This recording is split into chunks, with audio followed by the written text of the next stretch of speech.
Pemirsa menyambut Hari Anak Nasional HAN yang akan diperingati pada 23 Juli mendatang, Kementerian Pemberdayaan Perempuan dan Perlindungan Anak Kemen PPPA melaksanakan jelajah sahabat perempuan dan anak SAPA di 11 titik di wilayah Jakarta, Depok, Tangerang, dan Bekasi secara serentak pada Rabu 3 Juli 2024.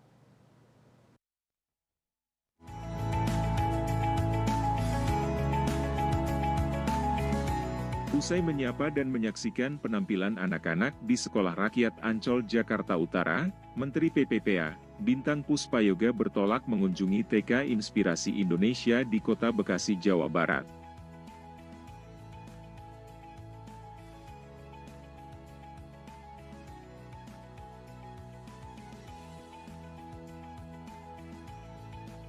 Tidak hanya hadir dan menyapa anak-anak TK Inspirasi Indonesia, Menteri PPPA juga terhubung secara daring dengan anak-anak di 10 lokasi lainnya, yaitu Komunitas Kelas Jurnalis Cilik Kampung Nelayan Cilincing Jakarta Utara, SD Dinamika Indonesia Bekasi, Lembaga Perlindungan Khusus Anak Jakarta, LPK Tangerang, Kampung Pemulung Cinere Depok, Sekolah Kami Bekasi, Yayasan Cinta Yatim dan Duafa Marwadewa Tangerang Selatan, Sekolah Darurat Kartini Jakarta Utara, Sekolah Rakyat Ancol Jakarta Utara, dan Yayasan Vina Smart Era Foundation Jakarta Barat.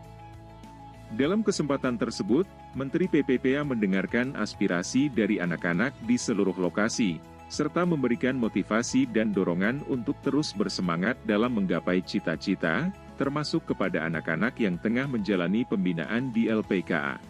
Nah dari dialog yang kita lakukan, apa yang menjadi harapan mereka, apa yang menjadi tantangan mereka, nanti tentu kami akan duduk bersama dengan teman-teman lintas kementerian lembaga. Kalau di sini Pak PJ Wali Kota Bekasi hadir langsung.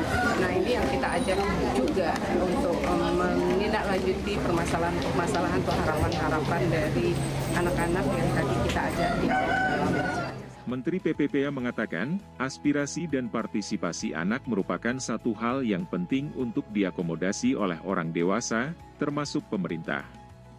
Pasalnya, hal ini merupakan salah satu wujud pemenuhan hak anak.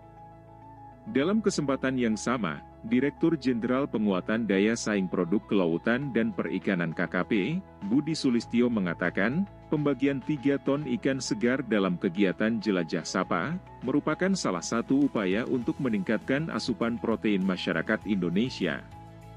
Menurutnya, saat ini rata-rata konsumsi protein ikan di Indonesia masih berada di angka 62 gram per kapita per hari.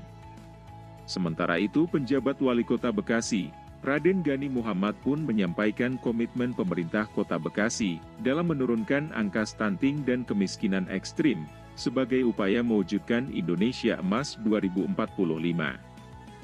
Biro Hukum dan Humas Kementerian Pemberdayaan Perempuan dan Perlindungan Anak melaporkan.